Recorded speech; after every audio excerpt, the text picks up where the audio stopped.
much do people like you? And how much do you care? As I've got older, I've got less and less bothered about the percentage of people who absolutely loathe me on sight. It weirdly doesn't annoy me very much at all, but I know a lot of women and quite a few men who really dislike being disliked. Are you saying boo or boo-earns?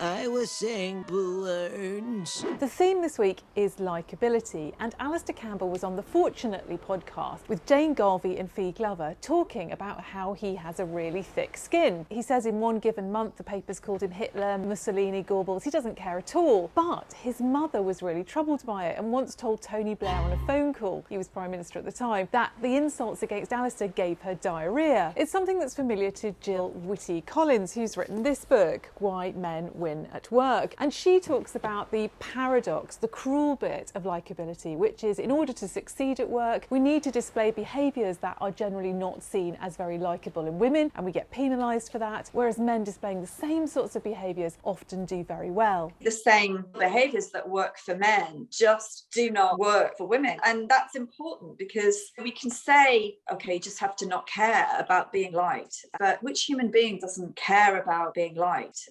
To counter this, she goes to speak to the Super 7%, the women that have cut through the top 7% of management, to ask how they've done it and how they've managed likeability. Their first piece of advice is to think about your strategy carefully. How are you going to deal with rooms that are dominated by men as you get more senior? One of them talks about having a notebook with some phrases in it, one of which is, instead of saying, I don't agree, she's learned to say, I see why you think that, but I see it differently. Let me tell you how. The second piece of advice is to be really conscious about the use of humour to show confidence and diffuse, something I might relate to. I have so many friends who hate me.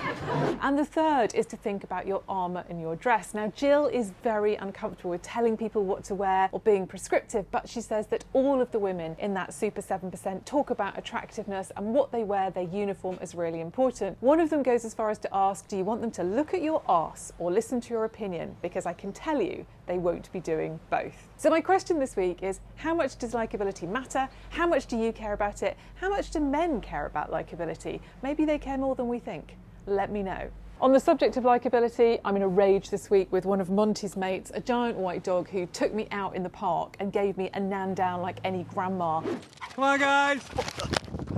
So I'm now hobbling around town looking pathetic, but I am in town because I got invited to my first breakfast roundtable of the limbo between lockdown and life reopening, and it was so exciting. We were all so thrilled to be there. So my advice to you, if you're thinking about a return to events, get going. People want to get out. They'll be delighted to be invited. Invite me. I might come. I'll see you there.